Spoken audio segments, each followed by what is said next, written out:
synchronisation du club. Les amis, j'ai mes lunettes de soleil, c'est qui votre buff préféré pour une nouvelle vidéo sans aucun contenu. Les amis, j'espère que vous allez bien. Aujourd'hui, on se retrouve sur une petite vidéo de buff sans aucun contenu, les gars. Franchement, je suis content. Avant de commencer cette vidéo, les gars, on a le code birthday. Voilà, birthday, voilà comme ça s'écrit, hein. Jusqu'à 23h59 ce soir qui est disponible pour avoir quelques réductions sur l'intégralité de mon site. Ouais, c'était pour fêter l'anniversaire de Carius, ça se termine ce soir. Donc pour tous ceux qui veulent acheter quelques cartes à l'unité, c'est le dernier moment. Bon, il y a beaucoup de cartes qui sont parties déjà, il reste plus grand chose, mais bon, ne vous inquiétez pas, des réassorts vont arriver à partir de durant la semaine prochaine normalement. Voilà, petit teasing, il y a plein de choses qui vont arriver.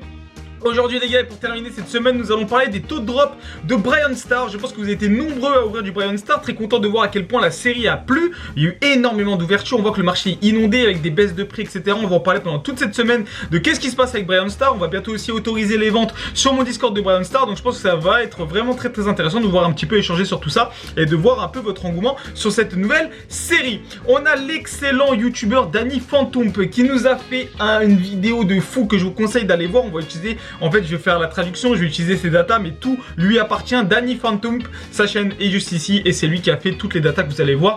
Il y a eu énormément de displays qui ont été ouverts, il a traqué tout. Il nous a tout mis dans un Excel et on va pouvoir regarder un petit peu ses datas. Alors les gars, on va commencer déjà avec les Regular V.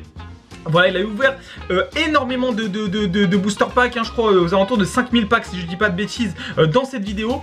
Donc on va voir un petit peu ce qu'il a eu et est-ce que Poké Company nous ont menti. Est-ce que les taux de drop ont vraiment augmenté? Est-ce qu'on a vraiment un changement radical sur la façon de dropper des cartes sur Pokémon? Ce qui franchement ferait extrêmement de bien. On sait que c'est un des problèmes majeurs des ouvertures actuellement, c'est le manque de taux de drop et on a l'impression que Brian Star corrige très bien. Et c'est pour ça que Brian Star est très apprécié et je trouve que voilà, des displays à 180, 200 euros, c'est trouvable et ça reste pour moi pas si cher que ça quand tu vois le fun que tu peux avoir comparé aux autres displays actuellement sur le marché. Voilà, c'est mon simple avis après sur Brian Star, que moi je trouve que c'est une très bonne série. Alors, on commence avec les Regular Art. Alors les noms seront en anglais forcément, mais vous allez rapidement les comprendre. On voit que toutes les cartes V, on va les dropper aux alentours de 30, ce qui montre qu'on a quand même un taux de drop qui est assez présent, avec une fois tous les 120, 130 en moyenne, 130 boosters, vous êtes sûr en tout cas d'avoir une Regular Art. Voilà, c'est les... mais les Full Art Regular Art sont quand même assez difficiles à avoir les gars, donc c'est vrai que c'est assez choquant, hein. Franchement c'est assez choquant, donc pourquoi pas les gars. Voilà, c'est bien ça les gars, vous allez, donc si vous focusez une carte en priorité, ce sera 1 sur 130 pour les cartes V normales. Ce ne sont pas les Full Art, pardon, ce sont bien les Regular Art, donc le Rayquaza V, le Shaymin V, voilà un petit peu tout ça, très chiffré, mais c'est une vidéo de toute façon qui va être très chiffrée, mais voilà, vous voyez un petit peu que quand même ça reste assez difficile les gars d'avoir une carte précise, hein. Vous allez devoir ouvrir au moins 4 ou 5 displays pour avoir une carte précise. Et là on parle que des Regular Art, mais on voit qu'on a quand même énormément de hits disponible. Passons maintenant à tout ce qui est VMAX. On en a que 3 et les VMAX sont tombés aussi pas mal, hein. Il y a eu 5000 packs d'ouverts, on en a eu 23, 18 et 21, ce qui est vraiment pas mal les gars. On en a quasi une ou deux voire par display. Le pull rate, si vous en voulez une en particulier, ce sera 1 sur 200, donc on est toujours sur des taux de drop qui ont l'air assez bons. On va passer maintenant au V-Star et là ça a été assez surprenant, mais on voit que Dracofeu et Arceus sur 5000 boosters sont les cartes qui ressortent le plus des V-Stars. Alors c'est bizarre parce qu'en France on a l'impression que le Dracofeu et le Charizard ne tombent jamais, mais pourtant le Dracofeu, le Charizard, le Dracofeu et le Arceus pardon, mais pourtant ils tombent assez souvent les gars, hein. Ça a de très bons taux de drop et ce qui ne justifie absolument pas le prix aberrant que Dracofeu V-Star est actuellement sur le marché, hein. Acheter un Dracofeu V-Star pour moi je comprends pas un peu, mais bon c'est pas grave. Et le Shaymin V-Star qui est au final la carte la plus difficile à avoir quand on voit tout ça. Bon, pourquoi pas. Pourtant moi les gars j'en ai ouvert et je peux vous dire que le Shaymin V-Star je l'ai eu souvent. Ça dépend, hein. Après les gars 5000 boosters ce n'est pas assez, hein. On n'est pas encore assez grand, mais on a quand même une idée. Donc on voit qu'on n'a pas une disparité avec par exemple le Dracofeu sur certaines séries d'état, notamment le Évolution Céleste. On sait et on est tous sûrs et certains que Rayquaza avait un vrai problème de drop parce que Ils en avaient mis moins, hein. Oui, et des fois Poké Company nous mentent et nous font des petits coups de crasse comme ça. On continue les gars avec les full art, et sur les full art on voit qu'on a énormément de Pikachu V, et moi aussi quand j'ai ouvert j'en ai eu beaucoup. Zamazenta V aussi qui tombe souvent, c'est des cartes qui tombent vraiment très souvent dans les displays, donc bon ça reste quand même agréable parce que c'est de très bonnes cartes. Le Dracofeu V par contre il y en a eu que 9, mais ça reste sur le bas de tableau, donc on voit que ça c'est cool, mais c'est un peu Rigard les gars, voilà, Rigard ça veut dire que c'est un peu, voilà, c'est un peu fait exprès. On voit vraiment que les cartes les plus recherchées restent quand même les cartes qu'on drop un petit peu le moins, hein. Je pense que Poké Company sont largement, le savent très bien que les gens sont beaucoup plus intéressés d'avoir du Dracofeu que par exemple un Flygon, ce qui est normal. Donc pourquoi pas, ils veulent avoir une chance sur 300 les gars d'avoir la carte que vous voulez en full art. Donc ça veut dire quand même que vous allez devoir ouvrir presque 10 displays pour simplement avoir une seule full art que vous ciblez en particulier. Ce qui montre encore une fois les gars que quand vous avez une full art que vous aimez, vous vous rendez peut-être pas compte de la chance que vous avez eu juste pour avoir une full art que vous aimez. Parce que franchement vous avez tellement de cartes, tellement de sorties qu'il y a eu sur cette série qui est Brilliant Star, que c'est vachement compliqué. Bon, on voit que mes lunettes là, elles ont du mal à tenir vu qu'elles sont cassées. On va continuer cette fois-ci avec les Full Art Trainers. Donc les Full Art Trainers cette fois-ci, on voit que c'est, il y en a eu 10 environ. La Marnie qui a beaucoup de mal à être droppée. Une toutes les 900 boosters, il n'y en a eu que 5 sur les 5000 boosters. Donc ça vraiment c'est assez bizarre. Surtout quand on connaît la réputation de Marnie. C'est bizarre. Voilà, Pokémon, Poké Company, c'est bizarre ce que vous nous faites. Théorie du complot, je ne sais pas, ce ne sont que des statistiques, mais les chiffres ne mentent pas. Voilà, ça en a fait tomber mes lunettes. Les chiffres ne mentent pas. Ah oui les gars, les chiffres ne mentent pas. Bon, pourquoi pas. Alternate Art. Cette fois-ci pour les alternates, on voit que Luminéon est bizarrement l'alternate qui tombe le plus. Bizarre, je trouve ça pour ma part un petit peu bizarre. Bizarre les gars, je trouve ça bizarre. Voilà, c'est mon avis, je trouve ça bizarre. Pourquoi Luminéon on en a 11 et Dracofeu on en a que 7? Bon après tu me diras que Oscuro on en a 5. Bon, pourquoi pas. Mais bizarre quand même qu'il y a 2 fois plus de Luminéon. Je trouve ça pour ma part un petit peu bizarre. Les Rainbow, Dracofeu Vesta Rainbow seulement 9. Cynthia seulement 6. Bizarre, je trouve ça encore une fois un petit peu bizarre. Bon, dans les commentaires, dites-le moi. Arceus Vestar seulement 7. Pourtant, Shining Vestar 10. Whimsicott 12. Roséane 12. Pourquoi les cartes explosées sont les cartes qu'on drop le plus sur ces 5000 boosters? Ça fait quand même beaucoup là, hein. Les full art, les alternates, les rainbow. Passons au gold. Zapdos, qui tombe souvent. Et je pense que vous aussi, vous l'avez eu énormément, le Piaf. Et moi les gars, je me rends compte aussi que moi dans mes displays ça a été exactement pareil. On en ouvre aussi en plus vendredi.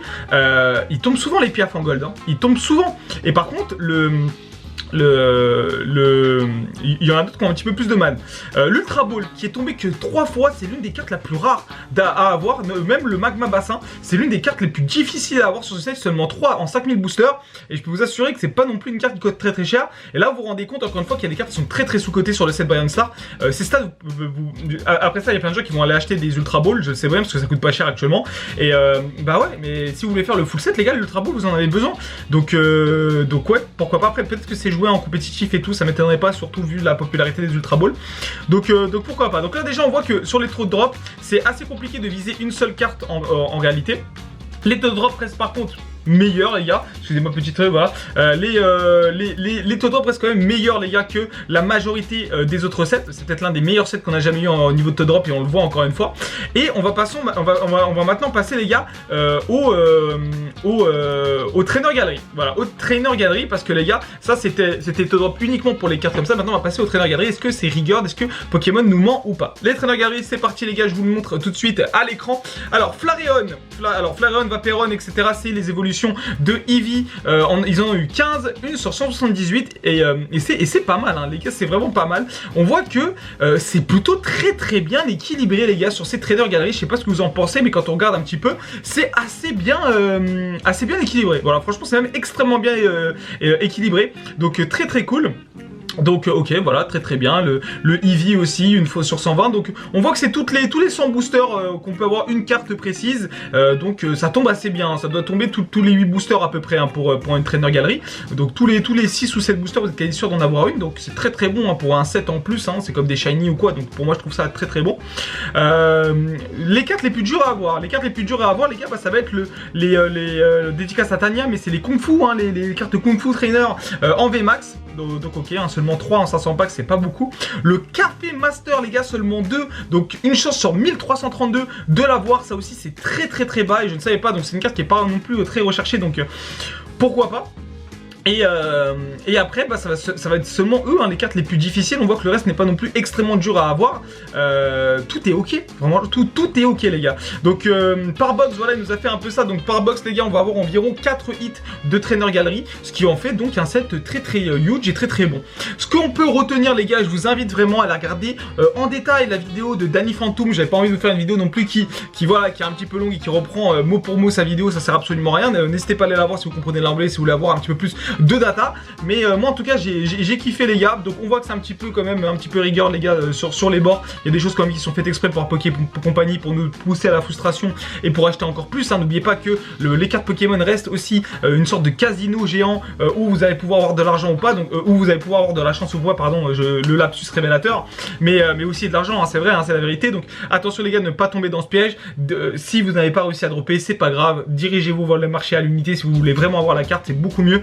N'oubliez pas que la majorité des cartes coûtent bien moins cher que leur difficulté à avoir. Et voilà, ça n'empêche qu'il faut se faire des kiffs aussi. Ça fait partie de notre hobby. Les ouvertures et tout, il faut les faire, mais voilà, avec un petit peu de kiffance, voilà, un petit peu de kiffance. Moi, par exemple, ça fait longtemps que j'ai pas trop ouvert. Je m'ouvre un booster de temps en temps et je kiffe. Merci à toutes les personnes qui sont là dans les box break. Vous assoivez, voilà, ma soif des box break, grâce à vous, ça me fait kiffer. Et voilà, vous prendre un petit booster de temps en temps histoire de faire le petit truc fun. Pourquoi pas sur Caribou par exemple. Mais même voilà, entre potes et tout, s'ouvrir quelques boosters, ça je trouve ça génial. Il faut pas casser ça.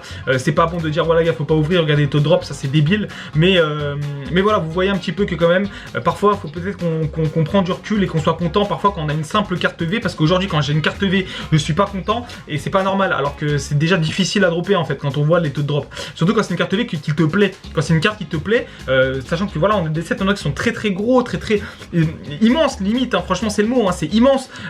Quand t'as une carte que toi t'aimes bien, franchement déjà t'as gagné beaucoup de choses sur ta box. Loin de là, le côté financier, etc. Voilà les gars, bon sur ce les gars, j'espère que cette vidéo vous a plu. Pour moi, dites-moi dans les commentaires ce que vous pensez. Voilà, est-ce que Pokémon sont des petites saltimbanques et essayent de nous avoir? Est-ce que Pokémon nous ment tout simplement? Et puis voilà, j'attends vos commentaires avec impatience. Dites-moi vos taux de drop, tiens, dans les commentaires, qu'est-ce que vous avez eu dans vos boosters? Ça m'intéresse énormément, est-ce que vous avez eu de la chance ou pas? Moi en tout cas les gars, ça me plairait de voir tout ça. Sur ce les amis, c'était Kiwiki, votre bœuf préféré. Mangez bien, dormez bien, mais surtout restez fans de Pokémon. Et on se retrouve demain pour une vidéo sans aucun côté. Ciao là!